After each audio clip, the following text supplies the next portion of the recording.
a world system that we call imperialism, and we were trapped in a local system that we call capitalism. And we set about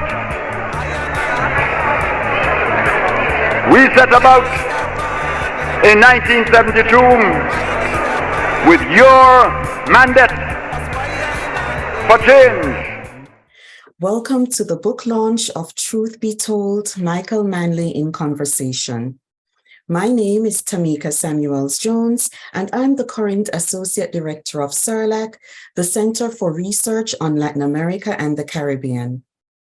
CERLAC is proud to be a part of this evening's important event, and we urge you all to sit back, relax, and engage with this evening's brilliant participants. At this time, I'd like to hand over to the distinguished Honor Ford Smith. Professor Ford Smith is a CERLAC Fellow, Associate Professor Emerita in the Faculty of Environmental Studies, and the convener of this evening's program. Honor, the floor is yours. I just want to say how excited I am for tonight. It's been planned for a very, very long time, and it got postponed due to COVID. As you can see from the lines on my face, I came of age in the 1970s, and so I have many memories of the period, which was easily one of the most exciting and creative in my entire life. So tonight means a lot to me personally.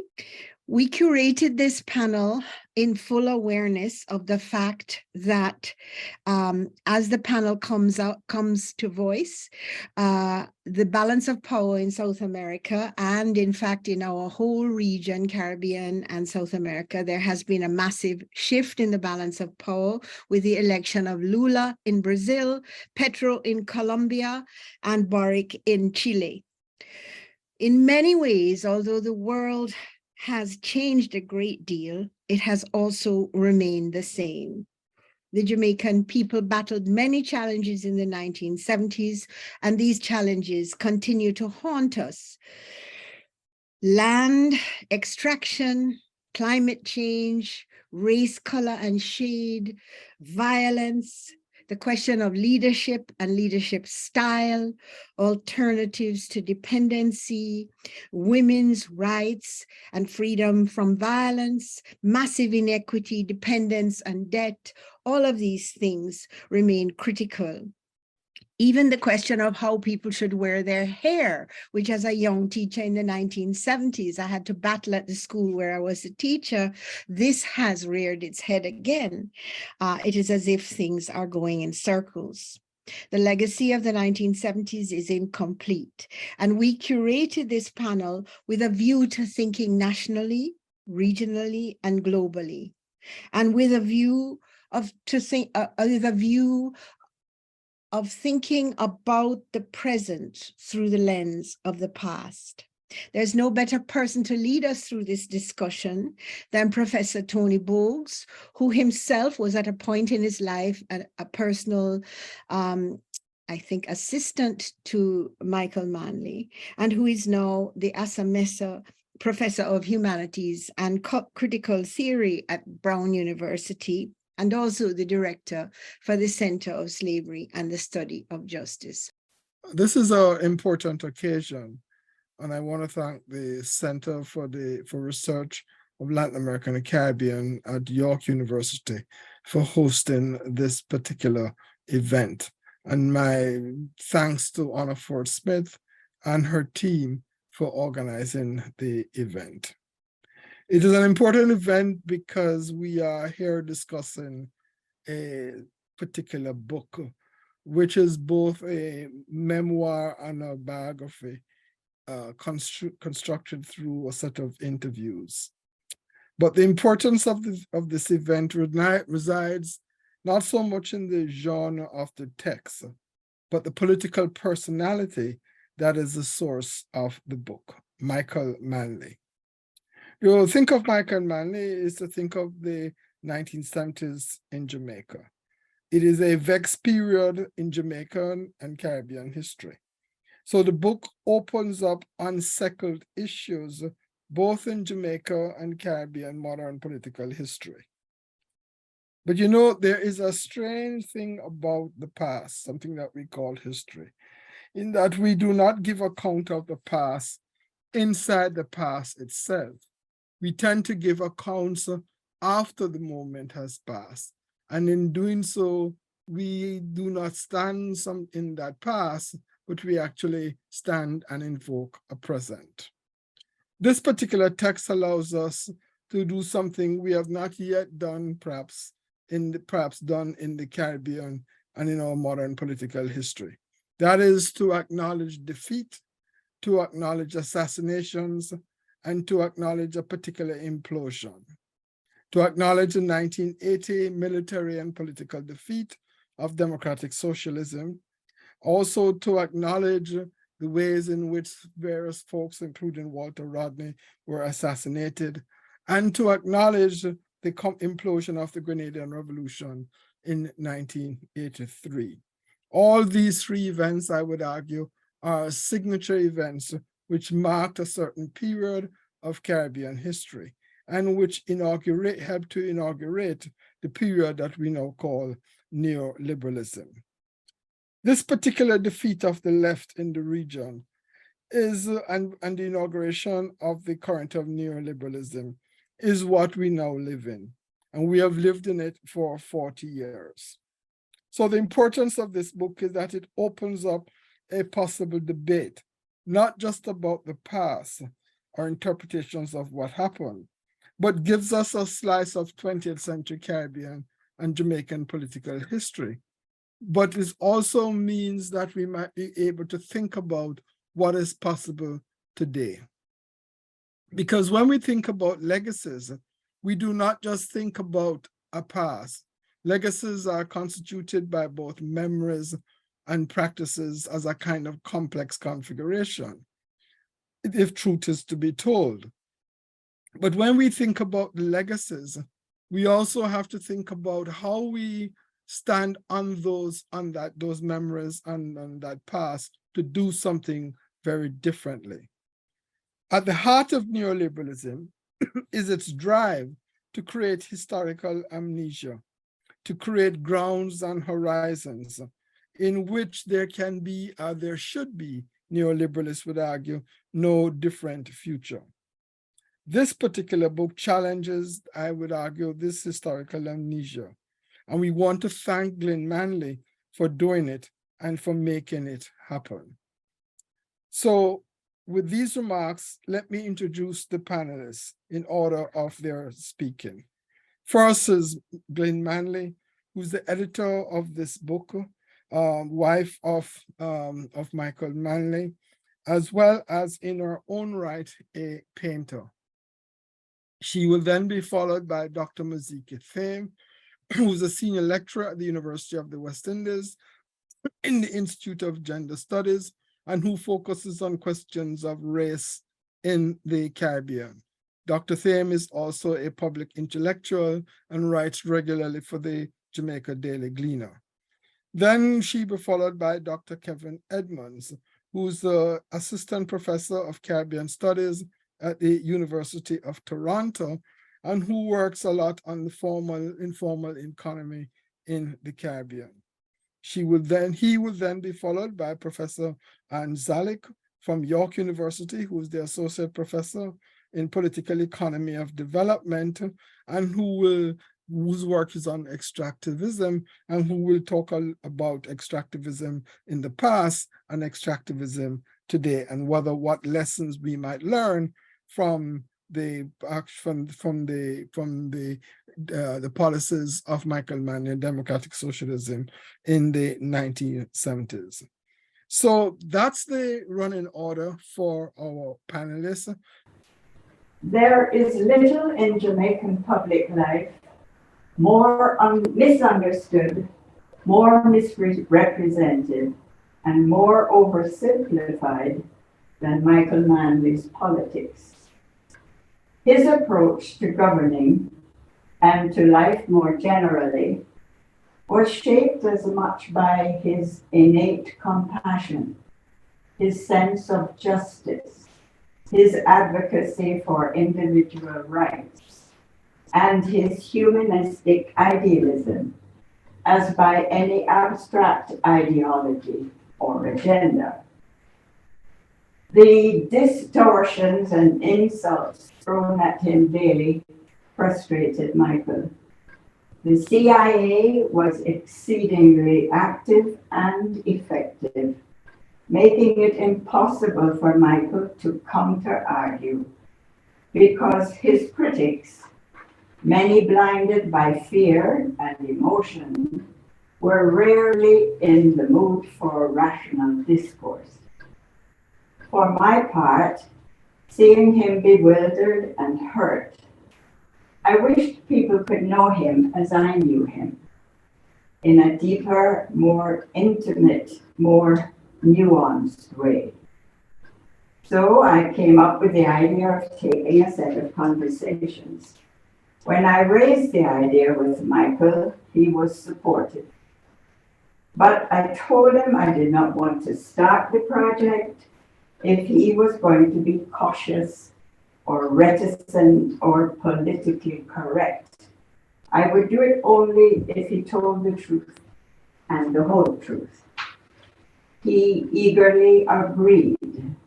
This was an opportunity near the end of his life to reveal himself in ways that public figures often shy away from.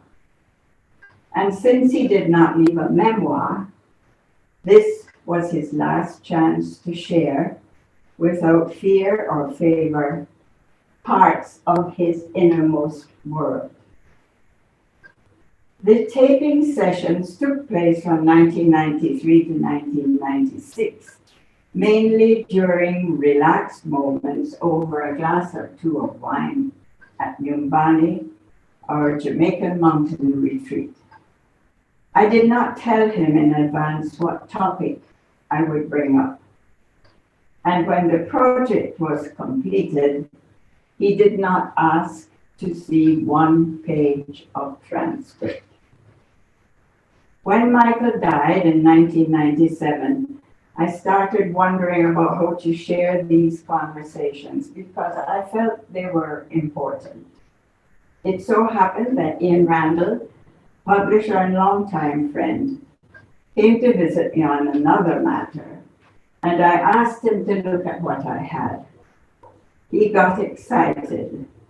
This level of openness, he said, was rare for someone with such a high public profile. We agreed to publish, and the work started.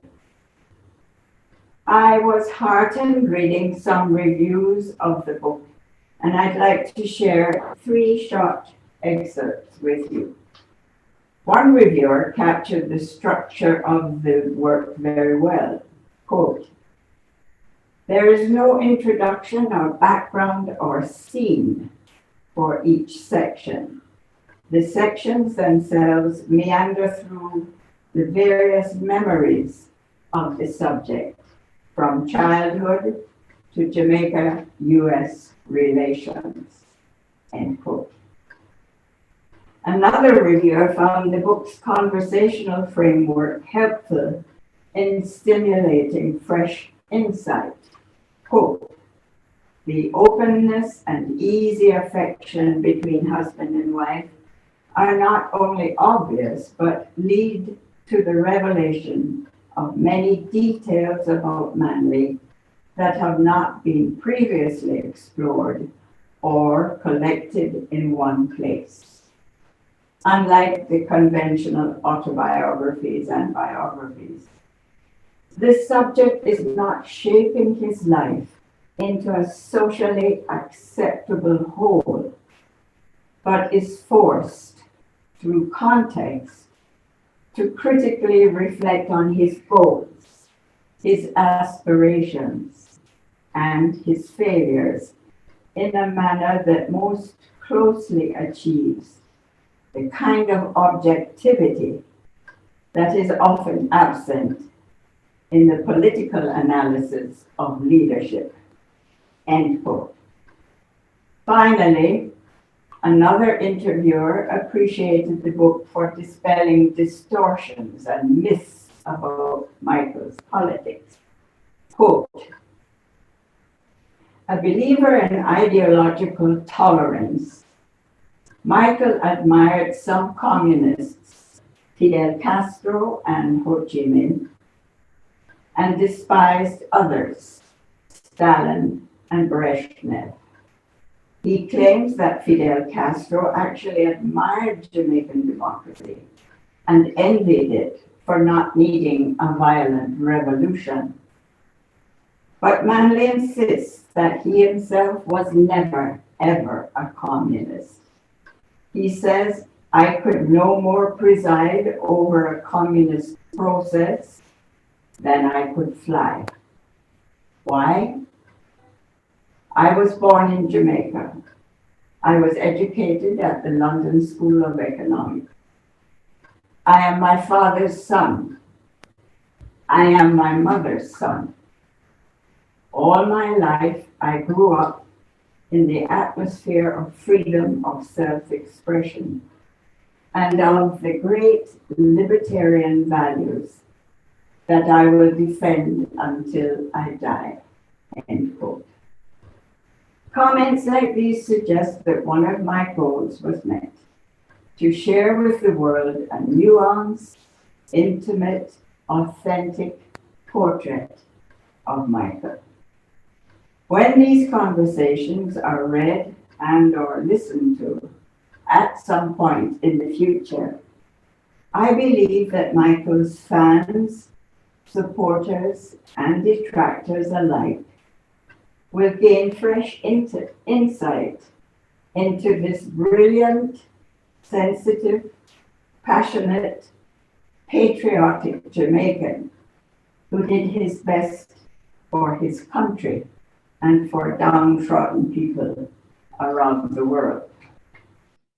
Good evening, everyone. I want to first thank the SERLAC team for putting this together, and it's important, the work that Glynne has done to bring this conversation to us.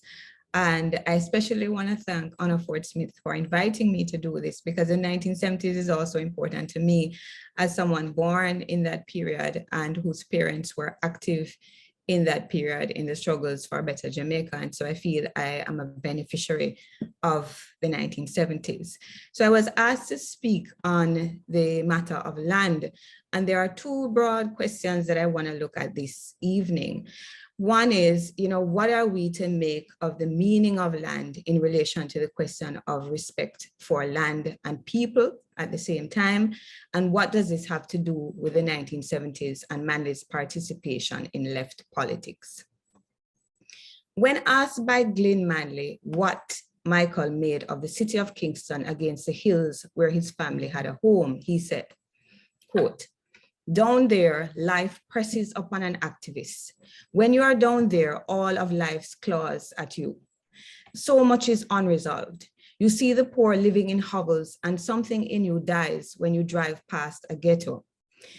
That's what happens if you're an activist. You want to change so much, but the whole of life is a mad scamper to deal with it all. So you get tense and irritable. You feel inadequate and angry most of the time. But when I get up here, no value changes, no concern becomes less, but it is as if I reconnect with eternity, end quote. Though speaking at a different time, this quote captures the inequality and misery of living in Jamaica. Many can neither access the sanctuary of the hills nor the pleasure of the coast, because the descendants of enslaved Africans, those especially still qualified as Blacks, as distinct from those who were elevated to brownness, are still seen as fit for labor, but not peace, rest, and leisure. Such conditions are realized through extractivist plantation economics, whereby it is not only the mining of ore like bauxite and limestone, but the mining and displacement of bodies, Black ones, that is at the heart of the development model we pursue, dependent especially on tourism. The tourism sector, shaped in particular by an all-inclusive model where profit is maintained in the hotel, is global in nature, involving foreign investors, online booking agencies, airlines, real estate speculators, and multinational construction companies. This model has seen intense growth in recent years, leading to expanded private control of land around the beach. It both affects access to natural resources, which are a source of leisure, because beaches become fenced off and unaffordable, as well as the price of land for shelter. Like elsewhere in the Caribbean, tourists are sold an idea of Jamaica as paradise. Paradise refers to the land, its natural beauty, both preserved for exclusive tourist access in one sense and exploited for their pleasure in another. The land is often juxtaposed against the nature of the people of the nation. They are seen as depraved and ungovernable. The native, quote unquote, who unfortunately was not civilized by colonialism, from whom the tourist must be protected except when in service to the sector. While the coast is captured for tourism, there is an attempt to capture the city for luxury housing. But neither place can avoid the contradiction of the nation's state of war, poverty, the ever-encroaching ghetto, and its social violence, which are met with militarization. On the other side of luxury, there is no peace space. Structural violence inheres, shown in the decay in housing, overcrowding in inner cities, lack of social amenities, and of course, the presence of the military or police post. Those who people those spaces have histories of migration for economic opportunity and in flight from violence, from rural to urban, and always the promise of the metropolis.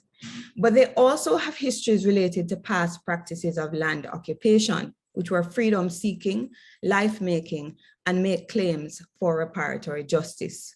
Claims to the land made through squatting and struggles against mining in the cockpit, or for access to the beach, are important interventions that are debates about what land justice could look like. I want to return here to Manley's juxtaposition of city and mountains to make this point. I work at the University of the West Indies, and the land on campus used to be slavery plantations. Some years ago, bones were found in the dig to build the medical faculty. The bones were exhumed and found to be those of people who would have been living on the plantations in the period of slavery. They were reinterred on campus in a ceremony of remembrance. The University of the West Indies is nestled beneath the mountains. And I imagine the people who labored as enslaved people and whose blood was sacrificed there would have made sense of their world in relation to the mountains. Historically, the mountains would have represented the prospect of escape, of freedom. It would have been known there were free Africans living in the mountains during slavery, and after emancipation, formerly enslaved people attempted to escape the plantation by retreating there.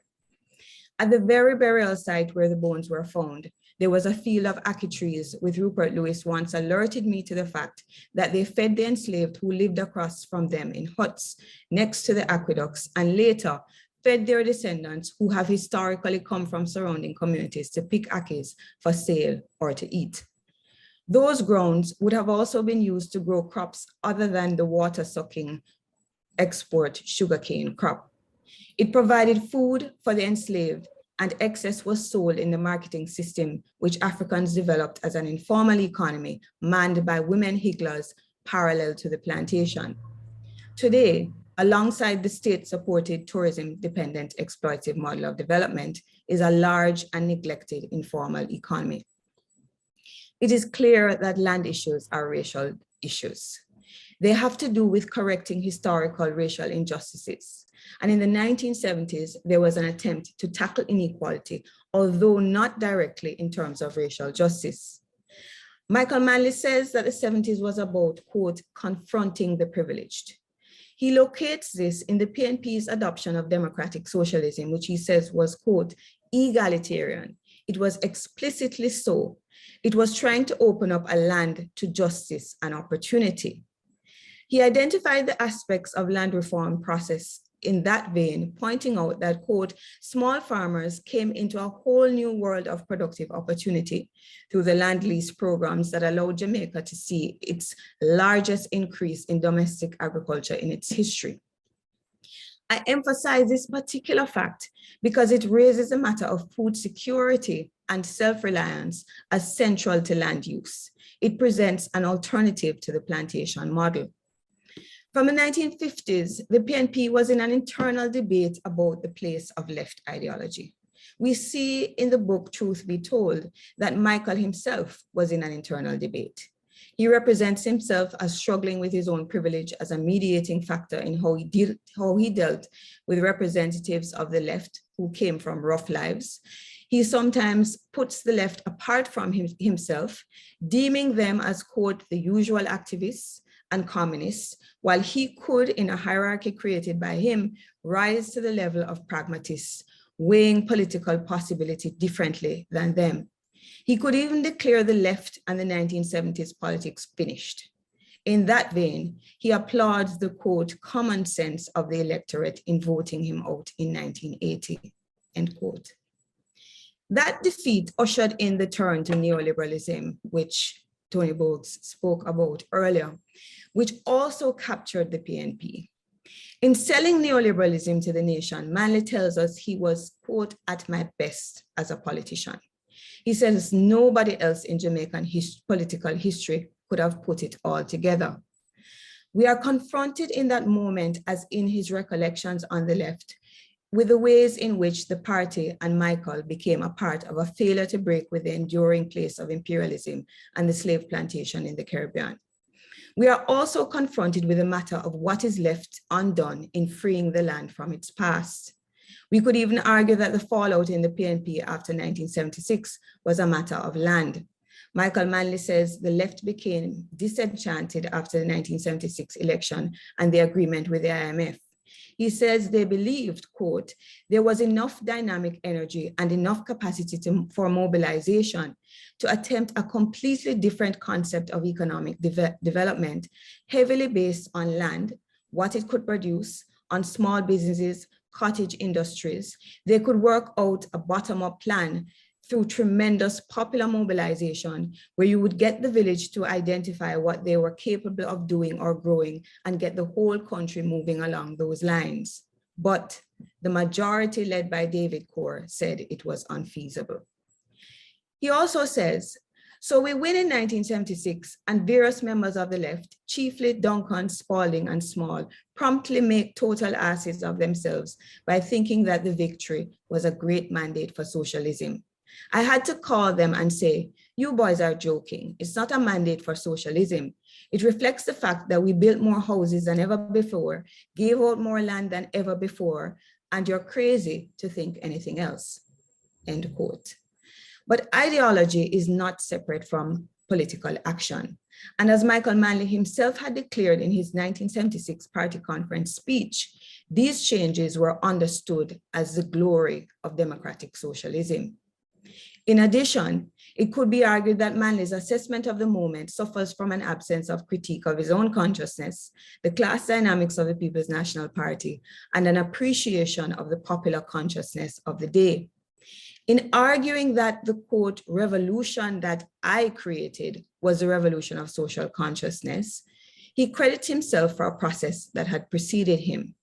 The popular consciousness shaped by the disturbances and Black power in the 1960s brought Michael and the PNP to power in 1972. He became part of a global anti-capitalist pro-peace movement marked by third worldism, the call for the new international economic order, and liberation struggles across the decolonizing world. It is important not to lose sight of how people, not just individuals, make history, and how change-making space is created in a moment in which, for the most part, Manley chooses to be on the right side of history in the 1970s. By the time PJ Patterson had taken the presidency of the PNP, Michael Manley argued that things would go well under Patterson because Jamaica has got past the stage where it needs a revolutionary. In reality, the moment for revolution and revolutionary thinking has not passed because our tragic history remains in the present. It has not passed because the state and other forms of power have been constant players in disciplining Black bodies, whether through clearing them from the land or putting them to work it in demeaning ways. Dispossession and alienation from land have been an important factor in determining the place of Blacks from slavery to the present. And we should therefore ask what we should make of the uses of land in the pursuit of justice. Correcting the legacies of our history means thinking of the land in terms that center especially racial, gender, and environmental justice. Those would demand an end to extractivist economics and militarization. It demands left thinking still, the egalitarianism of democratic socialism. It requires remembrances on the land. And lastly, it turns us to consider the charge given by Michael Manley to Jamaicans at the 1976 Party Conference. He says, quote, "Come down from the hillside and enter into the patrimony," end quote. So to frame my remarks, I've been invited to speak about the informal economy. And I'm really glad Maziki went before me to speak to the specifics around land. So what I look at is the political economy of ganja in the Caribbean. And what I'm going to do here, or at least try to, is to look at the potential lessons that we can learn from Michael Manley and the policies that the PNP experienced or experimented with in the 1970s. So in reference to the book, there was a line that really stuck with me in terms of the hostility that the Jamaican elite aimed towards Manley's creative reforms in the 1970s. Manley remarked that ideally the reforms around land distribution, nationalization of resources, tariffs, and also cooperative worker self-management should have taken place in the 1940s. But given the neo-colonial nature of constitutional independence, his government bore the brunt of the political and economic destabilization for starting this process. But it also got me thinking, and Maziki brought up a really important point about talking about how he was distancing himself in the 90s from the policies of the 1970s. But sitting where I am today in 2022, I think that a lot of the problems from the 1970s, they haven't been taken up since, particularly around land, questions of ownership, and the distribution of resources. There's still really fundamental problems of 2022. So what I mean by this is that the setup of most Jamaican industries are export and outward oriented, the largest ones at least, which deprive the region of an internal dynamic that can generate the capital needed to sustain a program of national development. And Manley talks about this in a number of his other books, that in a lot of detail about how Jamaica as a dependent capitalist or dependent ex-colony has to deal with this its division of labor that it finds itself in. So the bauxite levy, for example, was one way to try and generate the capital to get out of this trap. But when we look at Jamaica's history since the 1970s, it's continued this colonial pattern where income distribution and its disposal under capitalism discriminates against economic transformation. So you're probably wondering, that was a mouthful. What this means is that the money that generates flows up to a select few, and it is often funneled out of the country. It's not reinvested into infrastructure or industry. Also, we can talk about debt, but I'm gonna cut to the chase and get back to my focus. And I know that this is a webinar, I can't see people, but if I was to ask to see by a show of hands, how many of you are satisfied with the ganja reforms that began in 2015, I don't think many of you would have your hand up unless you're one of the select few who got a piece of the pie. It's predominantly benefited foreign investors and a handful of the Jamaican elite. So the reality is what we're seeing is a continuation of the process that Manley was trying to correct. And we shouldn't be surprised that Jamaica's ganja reforms are stalled, to put it nicely. I was in Westmoreland in May. I was invited by the ganja farmers out there to come and talk and reason with them and listen to the situation that was there and to hear a lot of the frustration of the farmers. And it really hit me that you're not going to be able to change and kind of create this idealistic industry when you're trying to decriminalize or legalize under capitalism, because at its most fundamental form, you're going to end up with a predatory form of legalization that risks deepening dependence.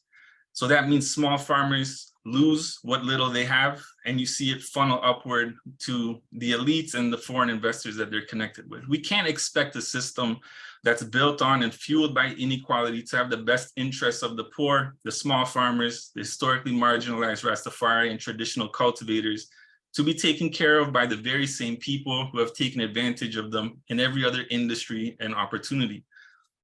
So what does this mean, right? That legalization is a predatory process. Well, for one thing, if you don't know the value of what you have, it's easier for people to take it away from you, right?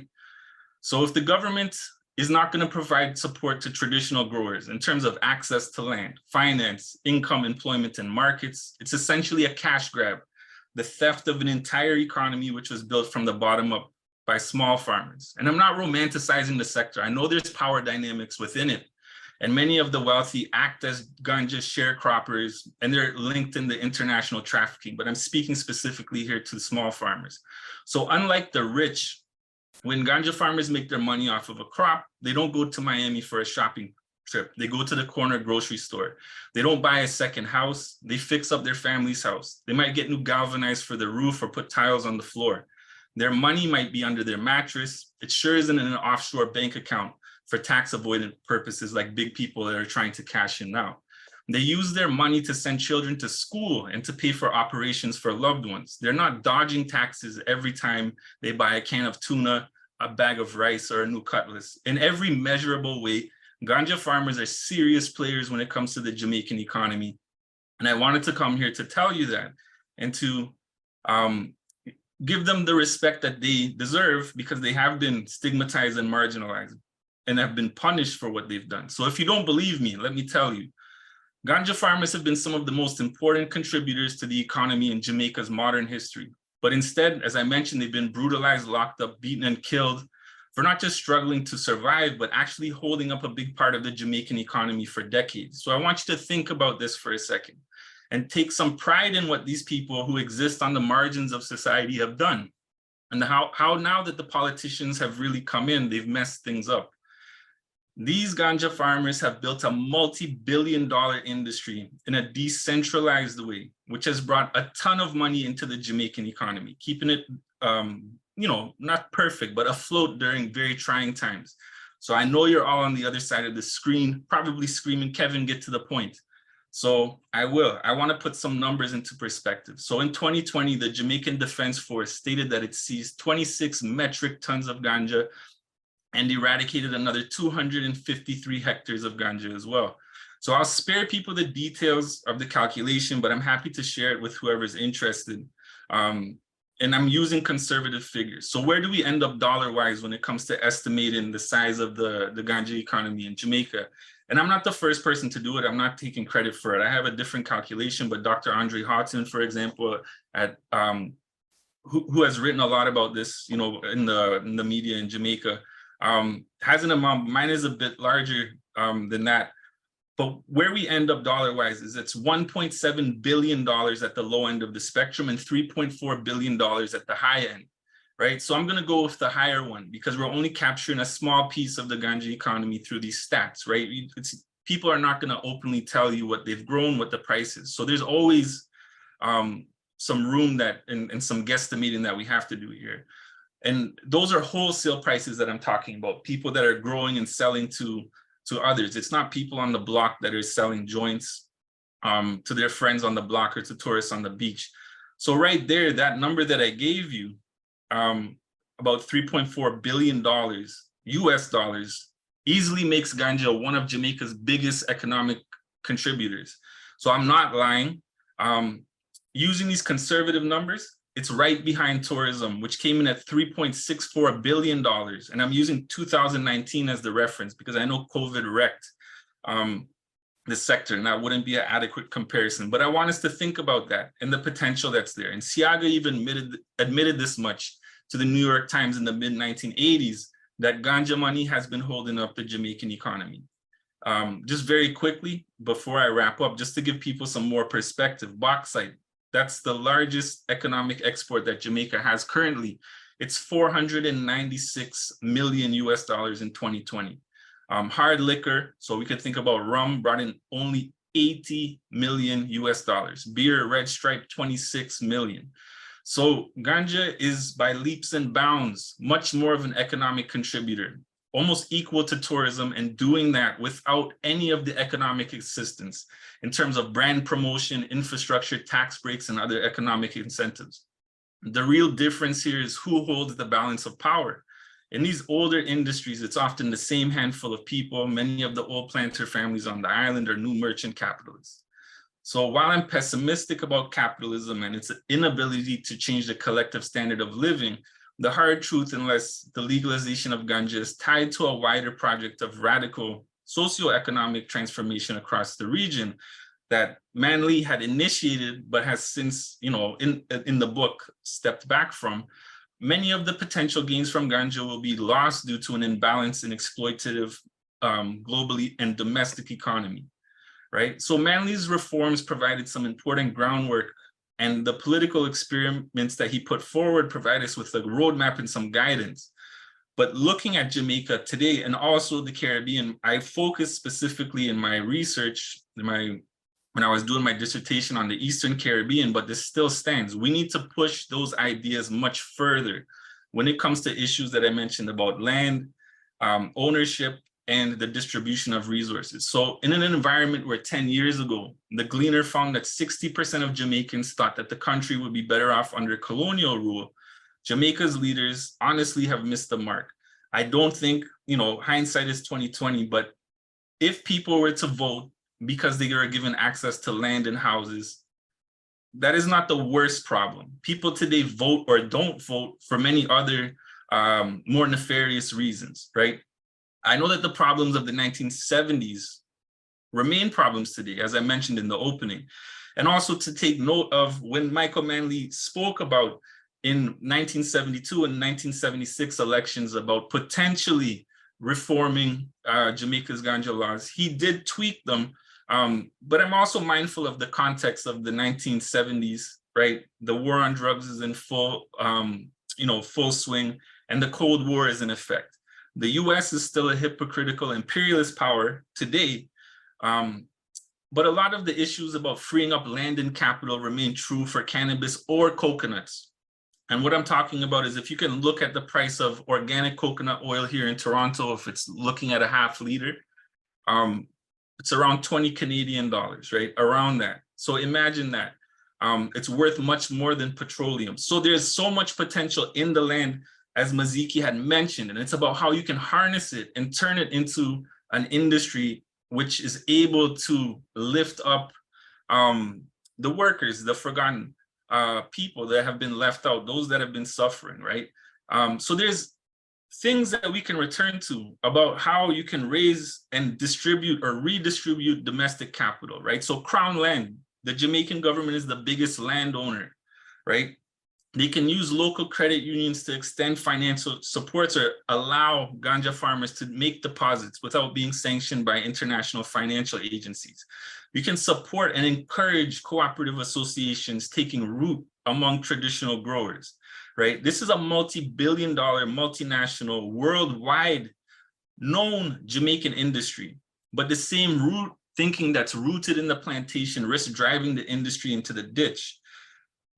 The legalization of cannabis had actually been termed by the Financial Times, this was in 2017, as the greatest, until Bitcoin came along, the greatest opportunity in global capitalism, right? Because people could just get in at the bottom and make lots of money, right? But we can't be ignorant of the wider power politics within the country, but also the international inequities when it comes to reinforcing a global division of labor that Manley was so adamantly trying to reorganize to benefit those that are at the bottom of the value chain, right?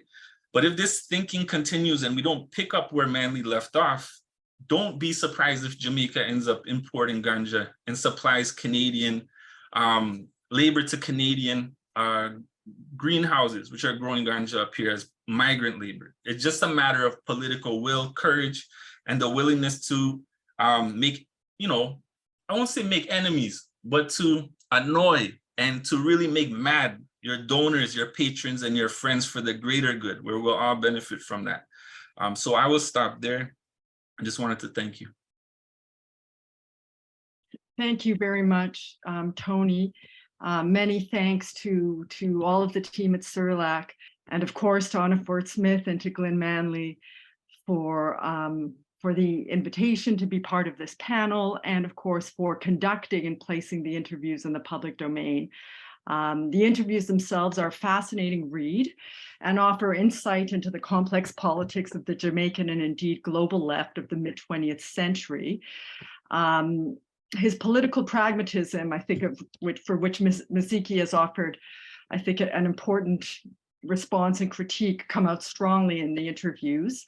And his position with relationship to colleagues on the left and his reasoning in the international context are very interesting to read.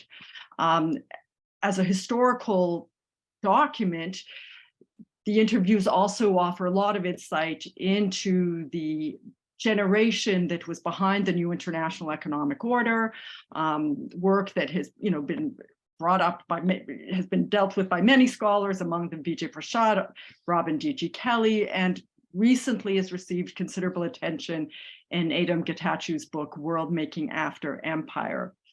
Now, some of that work deals specifically with the international leadership that arguably, in many respects, were themselves the elite of particular countries of that period. There's also been very important recent work by people like Glynne Coulthard, who have documented transnational activism between Indigenous and Black Power movements of the period. So aside from the fact that I have a 7-year-old son named Joshua, who may make an appearance at some point here, I think Honor specifically was hoping I would address Manley's international legacy with relationship to some of the work that I do on resource sovereignty movements. And I think particularly with relation to a talk I gave earlier this year that was inspired considerably by the work and writing of Rosemary Brown, who was a Canadian parliamentarian of Jamaican descent, who studied in Canada and subsequently ran for the leadership of the Federal New Democratic Party, which was the Social Democratic Party in Canada, and who gave a really remarkable speech in 1975, which would have been a couple of years after the first PMP government came into office under Manley. And in it, she talks about the need for the nationalization of resources. But what is particularly notable in her talk is her call for global economic transformation and for the construction of an economy based on nationalization of resources that is based on an entire new set of assumptions. So Rosemary Brown's work was particularly important in Canada and inspired, the generation like me that grew up in the 70s and 80s, because she became the leader, subsequently at one point became the Ontario Human Rights Commissioner, who was also the leader of a feminist organization called Match International that was very involved in global solidarity work in the late 80s. But what she did was, from my perspective, what she does in the context of Manley's work is offers some insight into that generation, into the generation in which he was embedded, and into those who retained the commitments to a more radical transformation that were part of the left, in which Manley was enmeshed, and which he was forced to some extent separate from in the machinations and the relationship with the IMF that he faced, and with the distinct efforts at destabilization that were brought about, that were part of the CIA's action in the late 70s. So the second person I wanted to refer to is the late political economist, Jamaican political economist Norman Girvan, who wrote considerably about the 1974 bauxite offensive, as he put it, and both Maziki and Kevin have referred to the importance of bauxite to the Jamaican economy. But specific to what Girvan describes is the way in which the assertions of the OPEC nations following the oil shocks, and that really led to the oil shocks, were also mirrored by the actions of the Caribbean countries seeking to retain more of the revenues from bauxite within the region. And through the International Bauxite Association, exert what late Venezuelan political economist Fernando Coronil refers to as an absolute rent. Now, Gervon points out that Jamaica's holding of globally important supplies of bauxite made the country the natural leader in this movement, but he also points to the fact that ultimately the conditions internationally and the kinds of financing that was available made it very difficult for the more radical possibilities of the International Bauxite Association to come to fruition. So instead of taking substantive control and perhaps delinking from the global economy, as scholars, for instance, such as Samir Amin called for globally and throughout the, in this period and subsequently, basically the bauxite producing countries were forced to try to get the best deal possible from the transnationals in what were, to some extent, the first generation of public-private partnerships. And so the kinds of conditions into which Manley was forced also led to neoliberalism, as well as reacting to it, as I think Masiki was pointing out. So finally, I just want to say a few words about the International Seabed Authority and the calls for resource sovereignty for the global South that were apparent in the movements that Manley and fellow leaders of his generation were part of, also sought the return of revenues from the deep seabed through the International Seabed Authority that was ultimately built in Jamaica. Now, the intention of the time had been to put the deep seabed under transnational ownership and to ensure returns from the area would go to, redressing global colonialism and redressing the long-term impacts of the plantation economy and the transatlantic slave trade that had formed the global economy. But ultimately what happened when the International Seabed Authority was finally brought into effect with the implementation of the UN Convention on Law of the Sea in the mid-1990s was the compromise with the World Trade Organization and with neoliberal principles of the era. And so, the dreams that had been behind the initial work of Manley and his generation were in many respects captured by the interests of transnational capital, which are seen today at the International Seabed Authority, and which unfortunately would appear that the current Jamaican government endorses. But also, unfortunately, the resistance to regulatory capture at the International Seabed Authority has itself been dominated by global philanthrocapitalism, in particular from the United States, that I think has forgotten the legacy of the new international economic order. And so I'll just close by saying that legacy, the one that called not only for the redistribution of revenues, but also for substantive sovereignty, for indigenous sovereignty, is one that we need to remember in this period. So I think that the Department of Government should be teaching on Manley. Once we are doing Caribbean politics, we would have to contend with Manley and his legacy. I suspect it's left sometimes to the discretion of lecturers, but certainly in my knowledge of Caribbean politics, when it was taught, when I was in the Department of Government, we would have been looking at Manley and the implications of the period. I don't think that at the high school level, I don't think that at the levels below the university, we have begun to really contend with you know, the leaders of the Caribbean. So I'm not sure that young people are being exposed, or younger people, I should say. Okay, thank you very much, Dr. Thame. Can I ask a question of the panelists while waiting on questions to come in? All the panelists speak about two Manleys. There's a Manleys of the 70s and there's a Manley of the third term, the 1990s. And I just wondered how each of you would see that turn of the 1990s different from the 70s. That were there reasons for it, or was it that it was just part of his class habitus? Let's put it that way.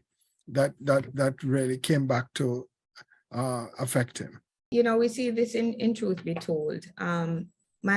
Michael is thinking through his own politics, right? And he's thinking through it in relation to his parents and the particular kind of left that in Norman Manley would have espoused, which is, in a way, we might even think of Edna in that framing, but different, because he speaks of his father's politics, his father's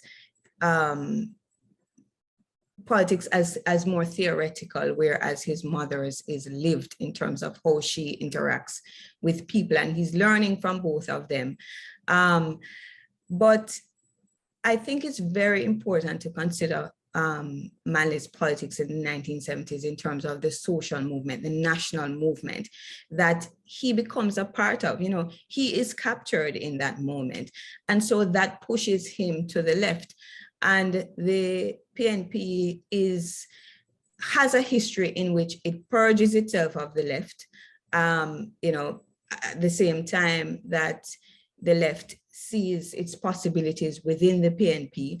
And so he too is having to contend with the fact that you have within the party people who are moderates or on the political right as well as left, but that there is a national moment and a global moment in which left politics is credible.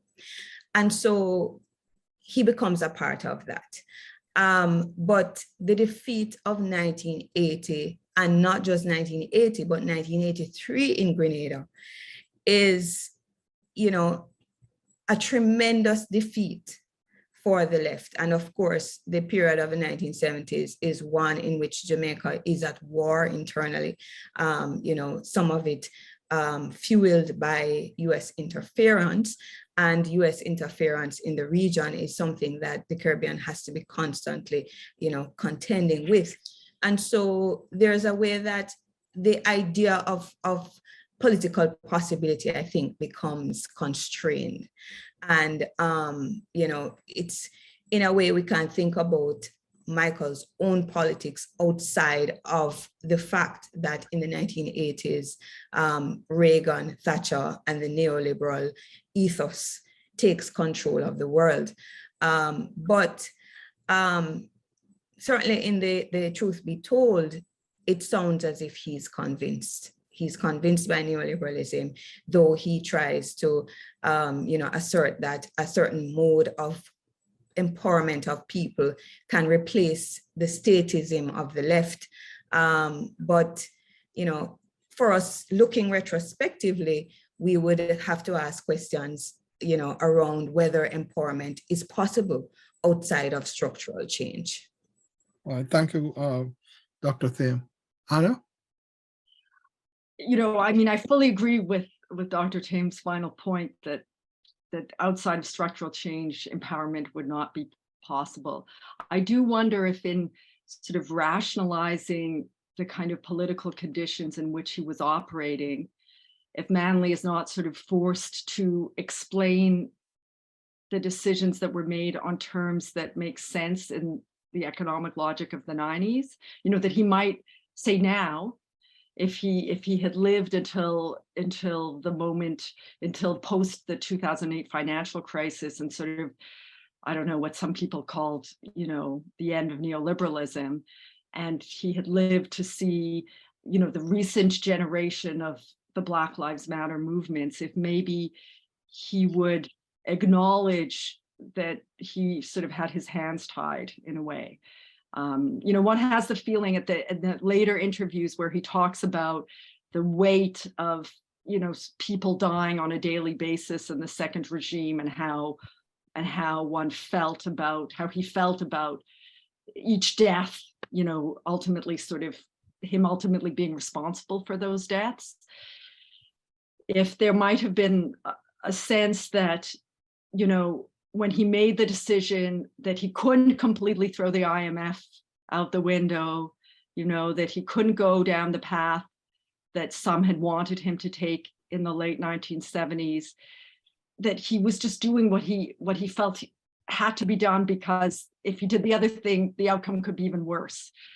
I think the overall point needs to be that the decisions can't be individual decisions, right? That there has to be a collective behind whatever decision somebody in a position of power takes. That the movement that really sought radical change should have been given its day to bring about that change, but that he personally felt a level of maybe anxiety that if he went that route, the outcome for people, for the workers ending up out on the streets, if the companies that were reliant on foreign exchange had to be closed, that he couldn't deal with the possible guilt that would come from a real massive economic dislocation like that. I would just say quickly, I think that, thinking through the two different periods that Manley was in power, you see some similarities with Jagan and Guyana in terms of like the frame in which you can operate, right? Certain policy options, debates, ideologies are off the table in terms of seeing what Cuba was going through with the special period, for example, or Mexico getting involved in NAFTA and kind of reversing that nationalization process. That, I think that,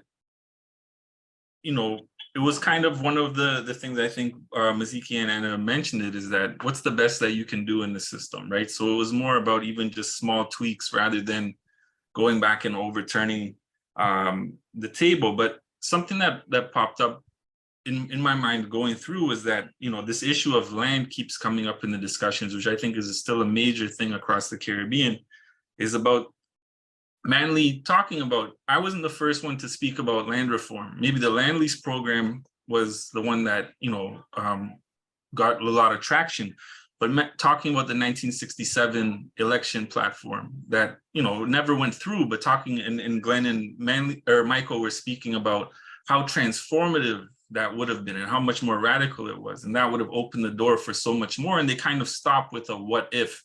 So I think there's just so many moments where, the progressive march forward was paused, and we're just seeing that there's these efforts to restart. And then, with 1976 and then the IMF coming in, it kind of just makes it really, really difficult. But reading the debates and the thoughts that were there about, do we go the IMF route or do we do something else was just fascinating for me to see in terms of the inside discussions that were there.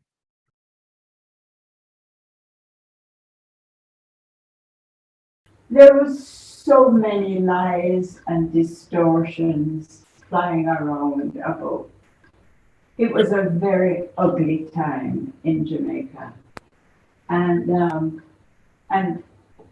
knowing one side of a story and not being able to come out and say his truth, because by that time, I think he was well and truly just trodden on. And he never for 1 second ever gave up his belief in the system of socialism, democratic socialism. But I guess he must have felt that had run its course and there wasn't too much more he could do. As was it discussed by the panel, that things had changed so drastically with Thatcher et al. And there was no place for Michael in that milieu.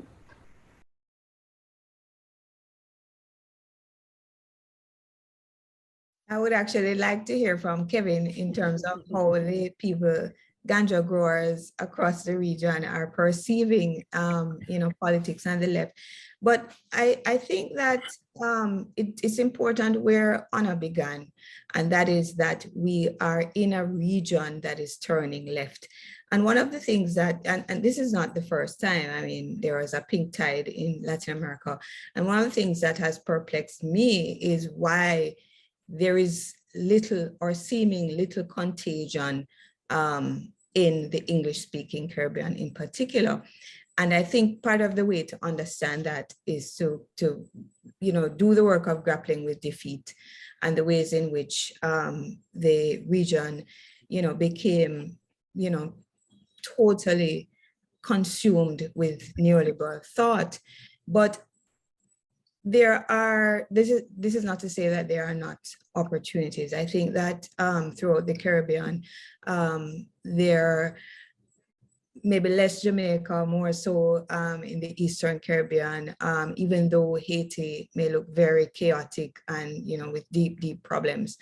I think that there is a renewal that is questioning the left or left politics that is related to what is happening in the United States as well. And so I do think that there is a possibility for us to rethink, especially because conditions, structurally remain so, rooted in an unjust history, so that our very conditions will demand that we think differently about politics, and that a return to thinking on the side of the left might be imminent.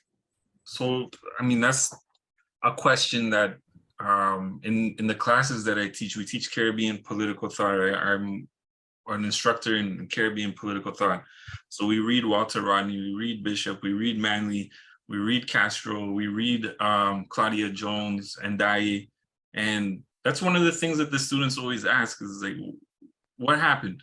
Where, and some of them, it's clear what happened to these people, that the movement towards socialism, you mentioned those critical moments in the late 1970s, early 1980s, which kind of deflated a lot of the possibilities or the imagination of what was possible. And neoliberalism came in and just really put the shackles on a lot of people's imaginations. But that hasn't changed the fact that just seeing politicians or social movements, which I think actually there's a lot more room for them, because if they have not been captured by the state, which is a problem within the region, is that there tends to be, and you see it within ganja as well, in the Eastern Caribbean, Ralph Gonsalves, the ULP, that they tend to be the party that has worked with the ganja farmers, but has not done enough for them. They look at them as a constituency and they bring them in. It deflates the radical kind of movement that they've had, thinking of people like Spirit Cottle in St. Vincent, or even, it's a bit different in Jamaica, but Ras Ayavi, when I got a chance to reason with him and learning about how ganja is a political football. But I think having people that are in these positions of influence that are outside of party structures, working to actually push forward these ideas around land and ownership, the importance of cooperative or alternative forms of workplace ownership or structuring, that these are things that a lot of the youth are questioning, right? Because I have cousins, in St. Lucia, and the most important thing is that they want to get out. They don't see really a future, that they see a declining standard of living and opportunity. And to them, the main thing is if I can get a plane ticket and head to Toronto or to New York or to London. So that brain drain is a big issue, but that's also a place that we are able to meet and reconnect and discuss politics. And I know folks like Alyssa Trotz is doing a lot of work about trying to turn that into a brain game, for example. And there's resurgences. It's in unique ways, and I think the Maziki's point about Haiti is really important. What's happening there right now, the fact that despite everything that's happening on the ground, there's thousands of civil society organizations, opposition politicians coming together to say no to international intervention, which kind of is not intuitively what people think, but they're saying, let us handle our own problems. There's been enough of this. And I think that, that example is really important for the region because it speaks to what's going on, whether that's the IMF, the World Trade Organization, or the war on drugs. There's so many of these harmful umbrella frameworks and policies which are undermining sovereignty in the region, and that if Haiti can actually have a go at this, it's going to be transformative for the region and provide a lot of motivation because of their conditions being so much more exaggerated than what we're dealing with elsewhere.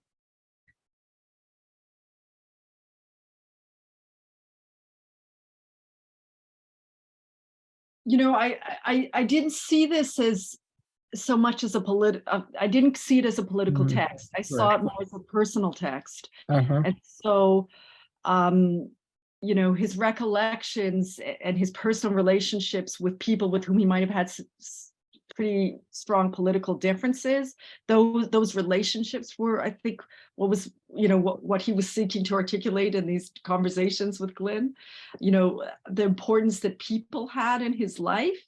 And I think thinking about his early life and then his children at the end. I mean, there's this kind of arc in the interviews that begins with his recollections. One of the things that stood out to me and that I commented on with my family is that he describes, being bullied as a child and how that shaped his subsequent sort of political commitments, which, I suppose not all that surprising, but it was interesting to hear those reflections in the early part of the book.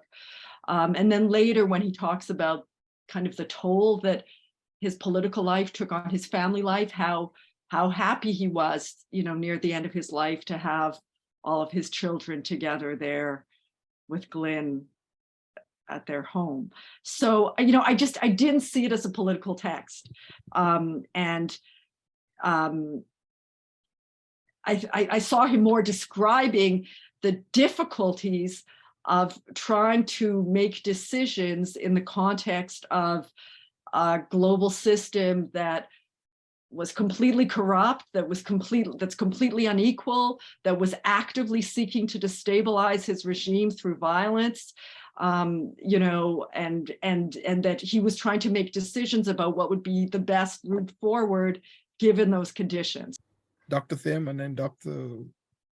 I agree with Anna, and I think we have to read the text in relation to his other work to appreciate the meaning of Michael in terms of his politics. But one of the things that stands out is that he is, I think, perpetually concerned with injustice, and it shows in, how he's thinking through, being bullied and how he is active as a student, and then, the decisions to go into politics and the trade union movement, are a part of that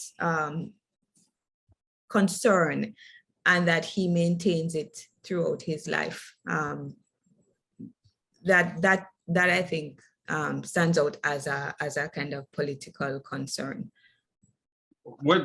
A couple of things, yeah, I would agree with what both Maziki and Anna have put forward. The one thing that I would add that was really important to read was the tension and kind of the inner turmoil that played out around so many of these decisions and feelings of betrayal or being misunderstood that really came through. Because when you read the other works, you don't really get that background. You kind of just, very confident in terms of this is the plan, this is what's going to happen. But that tension and really thinking about the possibility of there being such a thing as a Jamaican model, right? When it comes to the new international economic order, these reforms that took place in the 70s and how after the 1976 election, when the IMF gets involved, things really just stop. But I think there's so much potential there to learn from. But also the other part that I really took away from it is the importance of people that are interested in not just talking about politics, but getting involved. The trade unions right now. I'm speaking from Toronto, but there's a lot of activity that's happening and how that's really a place where people are able to get in touch with working people understand the struggles if they're not of the working class themselves. And Manley's thoughts about how this has been kind of, not to say hijacked, but the possibilities of a real working class movement in Jamaica, but also much of the Eastern or English-speaking Caribbean set up this way, where the labor movement split between the two parties, which really limits the ability for people to build across party lines when it's just a two-party system, right? So I think that's one of the things, even going back to the previous question, that leaves us a lot to grapple with and think through. I mean, I think you would definitely, that would be of importance. But one of the things that he is strong on and that you get in the book is there's a kind of lamentation about what happens to the Caribbean Federation. And so his regionalism comes out, you know, the sense that the Caribbean should be thinking about its future as a region. But he is definitely a thinker for, you know, independence, sovereignty, self-reliance, but within the context of a Caribbean future, not just a Jamaican one. Good, thank you. I think that's said perfectly in terms of the need to rethink this idea of this kind of insular independence and look to build connections within the region, because a lot of what Manley was proposing in the 70s is much more substantive than I think just changing the figurehead. And I think, you know, putting it into a relation or discussion with, you know, reparations, that was actively taking steps to redress these colonial, you know, wrongs and harms that were done. So to me, the policies of the 70s were much more exciting and than a lot of what's come out now in terms of, you know, severing links and becoming republics, because there is not as much talk about the economic side of things, about redistribution. I know that Mia Motley has been talking about going directly after families that had a hand in the transatlantic slave trade, which is important. But there's also, governments are not powerless to enact things like land reform or even to lease up crown land, rights of use policies when it comes to that. Those things, I think we need to try and get them back onto the conversation, or back into the conversation. Great, thank you. There's one final question before my closing remarks, is how can we overcome defeat? How do we deal with defeat? Which means really, how do we reconstitute a left in the Caribbean today? I mean, that's a tall order. It's a very difficult question, huh? Question, but I thought it would be the final question for you all. Yes. You know, so there were historical processes that preceded the emergence of the left in the 1970s. And so you can't think about 70s without thinking about the 60s, for instance, right? And the Black Power movement in particular. You know, I think one of the things that's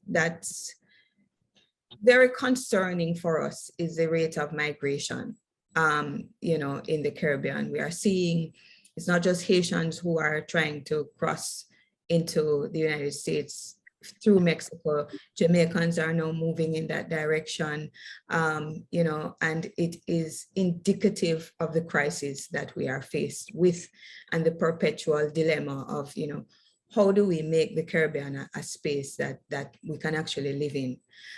And so one of the challenges is certainly in Jamaica, we are in a moment in which there's great distrust of politics. There is even a push to be apolitical. And so the forces of change, certainly around the left, are not yet in place. But I think the fact that there is migration and there is movement of ideas along with that could have some impact in terms of how we begin to see ourselves, how we begin to think about how to organize in the region. And the more that we are, you know, able to imagine possibility outside of the kind of struggle for survival that the Jamaicans are currently faced with, you know, will be determining. The People's National Party has not historically just been a left party. And so it, I would say, would have to contend with its past in terms of both its relationship with the left and its relationship with neoliberalism. Because there is crisis in neoliberalism, and you know, some would argue that we are at the end of that phase. I think that there will be external push to rethink politics in the Caribbean. And that was a player in the 1960s as well, right? We're a part of an international movement. And so the prospect for change may actually come from outside. But certainly for those of us on the ground, people just need to keep organizing, building networks, you know, rethinking. And I don't know. Great. Anna, and then Kevin. You know, I think I returned to Honor's initial points about the sort of turn to the left in other parts of the hemisphere, and Mizuki referenced this as well. In one of the interviews that I'm not sure if it's with relation to his daughter's book, talking about his daughter's novel, but he refers to always having supported the links between the Anglophone and the English and the Spanish hemispheres, I think is the term he uses, the terms he uses. And I think that forging further links across the region, given, you know, this is also a CERLAC sponsored panel, would be helpful in that regard, that one of the things that was important in that, to that generation was a sort of transnational solidarity. And I think that one of the things, maybe correctly, that's come out of some of the post-Marxist and post-structural movements is sort of a turn to the internal struggles of particular societies, but I think we can't lose sight of internationalism alongside that. And so building the solidarity with other countries that are facing similar legacies of imperialism, that's how perhaps the left can be inspired once more. I feel very much that our students now tend not to have a knowledge of history outside of, for instance, in the Canadian context, outside of the struggles within, you know, Anglophone Canada or Francophone Canada. And perhaps in the Caribbean, that might also be the case in the Anglophone Caribbean. And perhaps also in much of Latin America, that people are much more aware of the histories that have faced, you know, particular societies within them. But the global history hasn't been attended to in the way it needs to be attended to. And I hope maybe, you know, this book can contribute to reinvigorating that.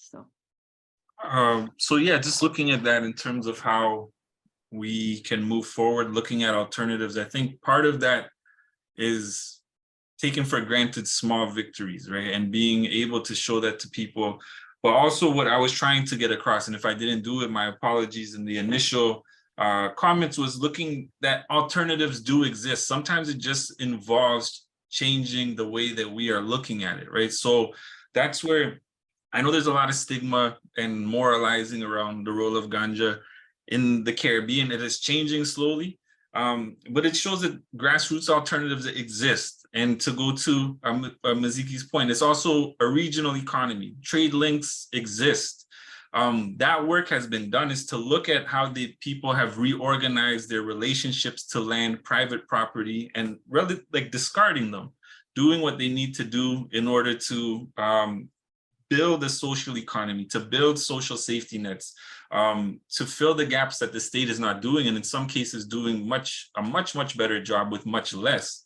That it's not just crime. You know, this is people doing what they need to do to survive, and some people becoming incredibly successful doing it that you might not consider. So the challenge is for us to think of things in a different way when we're coming out of defeat. And I think that that's one of the things that makes me hopeful, is because we're always looking at issues of reform, or maybe looking to an external agenda such as reparations or debt relief or things like that. This is something that is already happening, right? And we can just scale that up, the lessons that we see in mentioning Norman Gervin, George Beckford, and folks that were working with Manley at that time, and just scaling it out and not losing that. I think that is really exciting, and hopefully, you know, there will be a more serious return to what they were talking about, because, you know, 50 years later, still fundamentally the questions of how the plantation is influencing Caribbean economics and politics. Great. Thank you very much, Kevin. And I want to segue from what you just said to do some closing remarks, and thank all the panelists for participating, and thank all the folks who put questions in the chat. I think that what we are, you know, what we're looking at is that the business of decolonization of the Caribbean is still unfinished business, and that what the 1970s was about was an attempt to decolonize. The Grenadian Revolution was part of that. The Democratic Socialism of the People's National Party was part of that, and so were other left forces that were influenced by the Black Power movement, by leftism, radical thinking. But it was all about how do we decolonize the Caribbean space? How do we make independence something else, not the constitutional decolonization process, which particularly in the Anglophone Caribbean, we all inherited. There are two things, if I may get, you know, since Honor says I worked with Michael closely, there are two things that I would want to say that I think might be important. One was something he always said to those of us who were who worked with him, was that when it comes to left politics, he says you have to put your body on the line. You always have to put your body out there. That left politics was not about just a set of ideas, but also was about putting one's body on the line to make a mark, but also very importantly in class and racial divide society. If you were of a certain class, that you had to therefore show where you really stand, and stand meant putting your body on the line. And then the second point, and this is in the afterword of the book, is the different, perhaps only major quarrels, and put that in quotation marks, that we had, was about the 1980s and 90s, and where what he kept on saying to me was that the time was out of joint, using the Shakespearean phrase. And when he said the time was out of joint, to me, what he was saying was, when I would argue for something else, is what he would argue. He would say, there is the concrete political realities that we live in do not allow that to happen. So the time is out of joint. And there are many instances where he would say that, particularly one instance in which we, when we were facing a foreign exchange crisis, and there was debate about going to the IMF, and instead we went to the socialist international countries to ask them for money for foreign exchange, so that we wouldn't have had to go to the IMF. And every single country that we went to, France, Italy, Spain, the prime minister said, we are in sympathy with you, talk to our finance minister. And every finance minister said, talk to the IMF. In which case, then you are absolutely boxed in terms of foreign exchange that you need for things like oil, and also for debt repayment. So it is in those circumstances, I think, where he would always say to me that the time was out of joint. My argument, and I think that time is out of joint also, I think, because of the question of defeat. And that what in grappling with that defeat today, the question that faces is, how do we, is what when somebody puts in the chat, how do you build a left, and what does it mean to build a left today? So what are the particular lessons that one would have learned from the 1970s in Jamaica, but also very importantly from the implosion of the revolution in Grenada in 1983? And what do some of the lessons that we learned from someone like Aunt Di at this moment?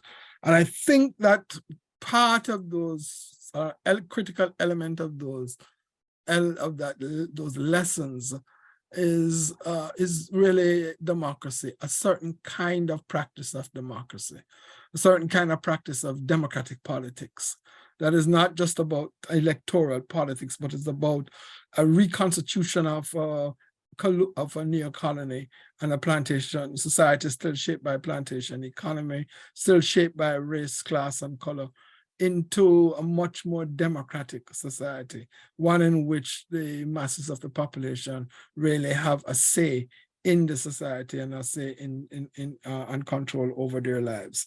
And I think that to me is one of the foundations of any kind of left politics that we are trying to think about in the Caribbean. And certainly some of the lessons that we learned from the 70s as we also learned from the implosion of the Grenadian Revolution.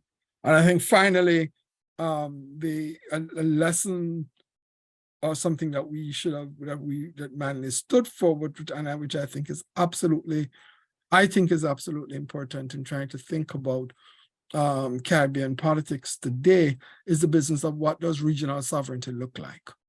That there is within the way the global world has been constituted, that the question, one particular question that may face us, for example, and which faced us in COVID, is how does one feed ourselves? How do we feed ourselves as a people in the region? And the region can feed itself. So why is there not a kind of regional food security plan for the region? And I think part of, and that's part of a concrete set of alternatives. But I think part of why there isn't is, quite frankly, that has to do with what neoliberalism has done, which is that it has limited the imagination of the possible. And so what we have to do, in response to this question of the defeat, is how you get past this limited of our political imagination, about beginning to think about really what is possible. And what is possible in the particular conditions that we are in. I would just end by saying that the Caribbean, one should never forget that the Caribbean has been for hundreds of years, and then just bring it back, come down to the late 19th and early 20th century, and all of the 20th century has been, and here I'm speaking of the entire Caribbean, not just the Anglophone, but the Francophone and so on, and Hispanic, has been a site of the generation of ideas, of culture, of poetry, of a whole set of intellectual and cultural and Afro-Caribbean traditions, which have talked about trying to transform the world. And I think that one should never forget that we are, from where we sit today, it doesn't look like that because of where we sit. But that if the importance of excavating and of retrieving a certain historical understanding of who we are and what we have done, I think becomes a cornerstone for us to begin to build a different kind of left that we need to take us forward. Thank you all very, very, very much for listening to us. Thanks again to panelists. Thanks to Glynne Manley especially for giving us this text, which has created all of this, which allowed us to have this discussion. And then, as we would say in Jamaica, one love, and Marvin, roll tape. Then you do them with free education.